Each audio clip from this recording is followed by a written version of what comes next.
Hi. Um, so, in terms of women's health, there are a few other things that people are really not aware of, and they really need to be. To the extent where it comes down to looking hilarious on the other person's part, it looks really stupid. So, yesterday, I was in a cab, and while coming back from, I was in the cab, I asked the driver if I can have a smoke before he can start the trip, or if he just starts the trip and I can have a smoke outside and then we can leave after my smoke. It would have taken 5 minutes. He said no. I was like, okay, fine. Um, I just sat, gave him the OTP, whatever, and started the ride.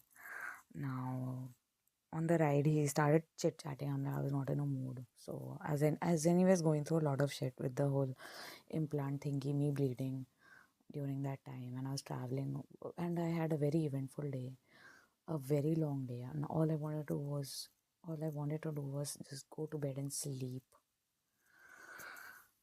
take my medicine, sleep. Now, medicine for what also? Anyways, during this entire time, so the conversation struck up, and it led to what do you call it?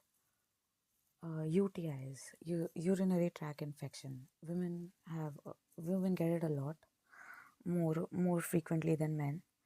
So let's talk about it for girls and for the guys who don't know what UTI is. Like I was telling the driver, you're lucky you don't know, because if you know, that means you either got it yourself once in your life, that's more than enough, or you've seen someone who's going through it but you don't know what it is. And if you don't know anything about it, you're lucky, and you're an ignorant fool at the same fucking time, really. So let's talk. Urinary tract infection are diseases related to your urinary tract. Your peeing activities are blocked or dysregulated, like you get loose motions. You can pee a lot too. Even if you don't have water, you know what comes out? Heat. It just starts burning. I'm sure guys have had this too. Their tips burn where the hole from which the urine comes out. I don't know what it's called medically or even anatomically, so leave that.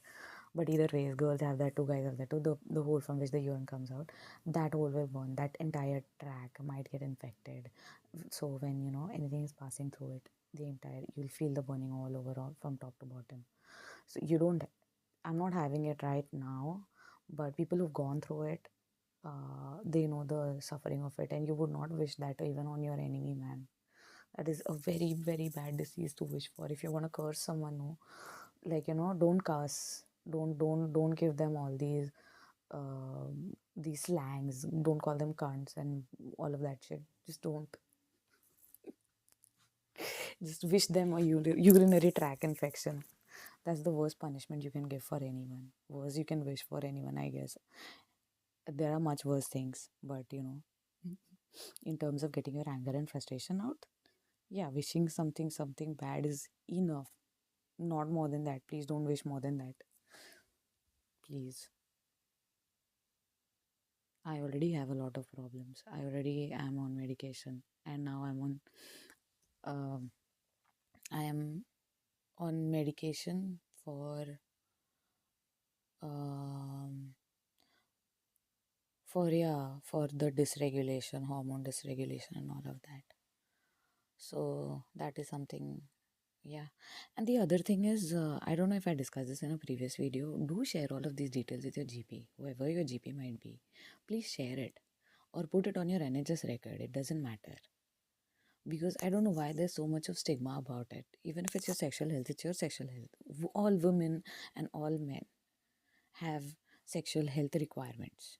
That is why you have hospitals for it. You have fields of medicine studying it, asking you to come to us. We'll treat you. Just come to us, talk to us. Guys have a whole host of different problems. They have their own clinics too, man. Go there, talk. Girls, You need to be aware of these things, because when you get UTI and you're in a country where there's not much awareness of it. Not just this is not me just suffering for the first time. I've had friends earlier who've lived in different countries, and there is not much awareness of it in the medical community itself, or there's so much of dogma that they don't talk about it at all. It is so difficult to get treatment, get medicine, get advice, and they treat it like a shameful thing, which it is not. It is not a shameful thing. You've studied it. It's a biological thing. Accept it. How difficult is it?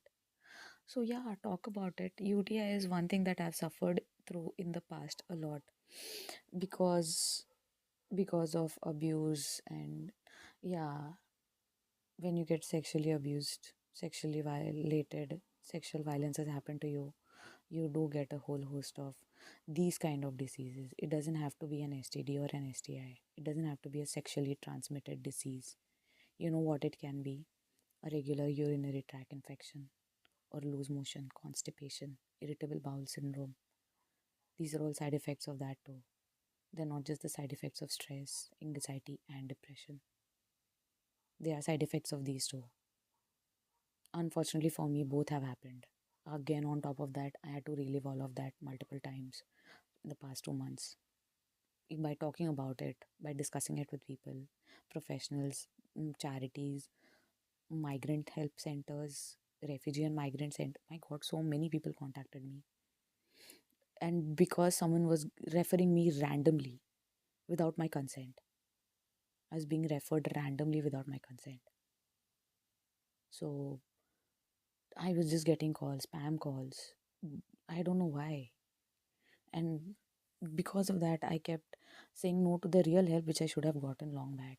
Now I'm trying to get back to that by taking care of my physical body, by visiting the doctor, by sharing that information on my NHS record, so that if I get another doctor, that I don't have to repeat this whole history to the doctor. It will be written out there. Treatments for that will also be written and given if I need any. I shouldn't be, because I have taken a hepatitis B booster. I had gotten an hepatitis B injection back in India when I was a kid. And it was a vaccine, I believe, hepatitis B vaccine that I had gotten when I was a kid.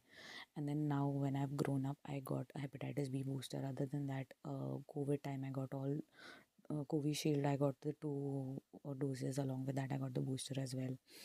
Um, yeah, so I have been vaccinated for the appropriate diseases. I was vaccinated for polio as well, because that is mandatory all over India, anyways. I think you do, and now I think you have herd immunity, so that's touch wood. That's another good thing that exists in nature. So yeah, nature and nurture. Please get that. Nature and nurture can do a lot of things for you, your health wise, and your mental health wise too, physical and mental health. So yeah, other than what else? So this is about your sexual health, your mental health, how they are related, what all you can do about it. Visiting your doctors is always appropriate. And yeah, if you cannot go visit also, there are places where you can get online consultations, doctors. Like my pharmacy, my GP practice now started an online consultation. So if I have something, I can just get an online consultation instead of going and visiting and booking a meeting and all of that. So that is so convenient, because if I'm traveling around working, or just not able to reach, also physically not able to go there, I can actually get an online booking, talk to them, speak to them, get a phone call, or else, you know, I don't know how else it works. I think it works on a phone call, but that is also good enough, right? So yeah, if you are getting options like those, please take those. Change your GP practices to the ones that do provide these services, if that is something that is convenient for you. But if you're living in your area, you've known your doctor for a while, and you are able to go physically visit them, there's not much wait time for you. They tend to you very well. They give you correct advice, and you also are comfortable with not only the doctors but the staff as well. because sometimes it matters, man. Because like if you are an older person, you do need care. So you have the receptionist or the nurses there, or just admin staff also trying to help you out with so many things, and they are not trained to deal with care along with, I don't know, bedside manners. They're not. These things need to be taught, man. You don't just learn it through, you're not born with it. You have to learn these things. Bedside manners, care worker, whatever requirements there are, how to talk to patients and all of these. And first responders are trained for it. They are all first responders, even if they are not categorized. An admin is also admin working in an NHS at the reception. Even if they are doing their admin job, they are still they provide a lot of information about medicine, about treatments, about anything. They know a lot. So yeah, they are not medically qualified, but they do know a lot. But obviously, you have to take all of that with a grain of salt. You have to verify it because it is not coming from a reliable, trained source or official source. Now, again, information coming from the official source also can be misleading. Then you have to trust your own judgment, your own experience of all the things that you have gone through and what is best suited for you. So that's how you go about it. You go about your sexual health, your physical health, your mental health too, to some level. Mental health also, there's you need a lot more support. Here also you need a lot of support. I'm not gonna lie. Physically also, if you're physically ill, you need support. It's very difficult to be ill, be sick, and then take care of yourself, take care of your surroundings. Just to make a cup of tea, you have to go and do all of the work on your own. Guys get it sometimes so easily, someone makes it for you. And there are guys I've seen who have to do not just that for themselves, but for others also. Not just as part of their job, they do it out of courtesy because they were raised that way, gentlemen. So, yeah, we have to pick up our slack, but that doesn't mean we have to do it all alone and we have to suffer for it or be berated for it. It's a very horrible way to treat anyone, not just a woman, anyone, even an animal. So, yeah, treat yourselves and each other better, man. We're not dogs or bitches. Even if we were dogs and bitches, we have feelings. We have feelings. We have voice too. So, respect that. Even if it's low, if it's pleading, if it's dying, if it's crying, respect the fuck out of it. Because one day, if you're in that situation, you have no idea how you're gonna cope with it.